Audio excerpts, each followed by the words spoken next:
But let's get into a local story now. The JSE imposed a fine of 500,000 Rand on Bonatla property. CEO Niki Vontas is in the studio with us, and of course that was levied against him this week. And this of course is in relation to the breaches of the company's listing requirements. Niki, thank you for the time you made to join us.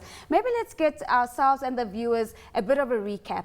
Take us back to when you initially got suspended and what's happened since and why we're at this place today. Thank you very much. We got suspended in December 2010 in relation to events which occurred 2009. And the events in 2009 were of two origins. The first one was the JSE basically said that we posted misleading announcement concerning the transfer of certain properties, and also we didn't advise the public that our forecast wouldn't be met for the calendar year 2009. Okay. Obviously the JSE is a regulator, and a listed company has to abide to the rules. That's the rules of the game. Following this, the JSE picked these two matters in our financial statements, audited financials of 2010, in which we had already put corrections and things like that. So it was basically a post-mortem, I suppose. From this ensured... Niki, that gives us the context for where we're coming. Yes. Now we've had, in your attempt to be relisted, we've had a similar kind of thing about not disclosing information. Once, maybe a mistake. Twice looks like carelessness. No, but it was not twice. This whole thing refers to 2009. It's the same event, okay? It's not twice, it's once. So why the fine now then? Because there was unfortunately, and this is where I've got my gripe to grind, is that in 2010, obviously somebody reported us, and we know who reported us to the JSE because the JSE only picked that up in 2010 and referred to 2009 event.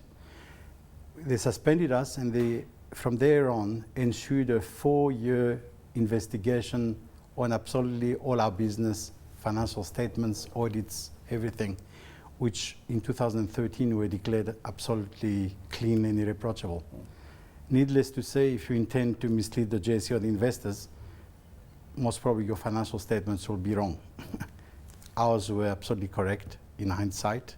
The JSE even brought in independent IFRS advisors. They also declared that it was absolutely clean.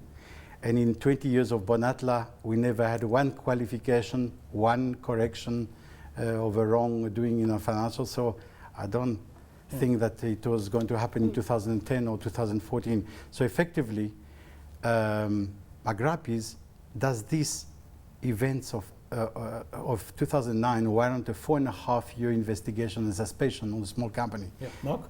Needless to say that a lot of companies would have gone into liquidation in 4.5 years because you cannot borrow money, you can only choose shares for cash.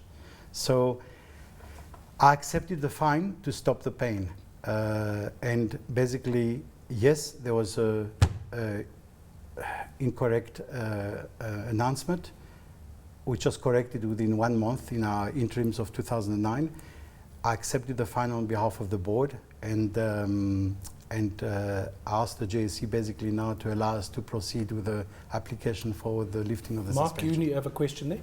Niki, you're a respected person in the industry, and Bonatla has been listed for many years now. Two things: is the company solvent? Yes. And secondly, is there a way out of this sort of impasse?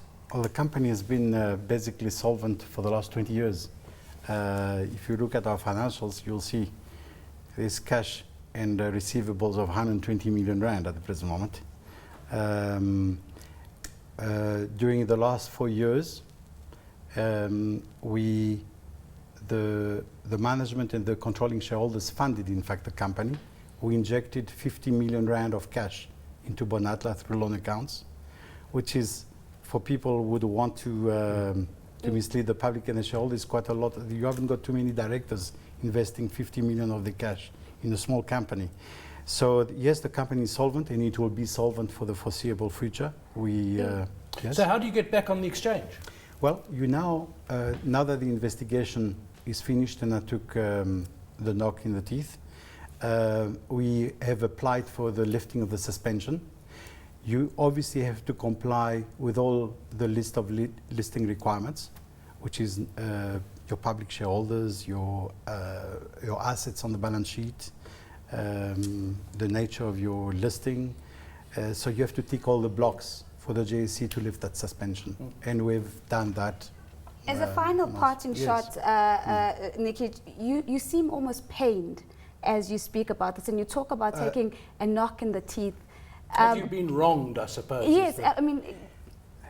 Well, my question to you is the following, is if you basically make an erroneous assertion in a disclosure based on information given by your lawyer, who is a transferring attorney, and within 1 month, in September the 28th, 2009, you correct the facts in your interim AFSs, does it basically justify 4.5 years of suspension and investigation as if you were a criminal? That's the reason why I took the brunt on behalf of the company, which was not fined, and on behalf of the directors, because I believe a CEO should assume any responsibility, even if he's right or wrong. It's the name of the game. Well, that is Niki Vontas. He is the Bonatla property CEO. We have no time for a more detailed discussion, but thanks to him for coming in to talk about that suspension.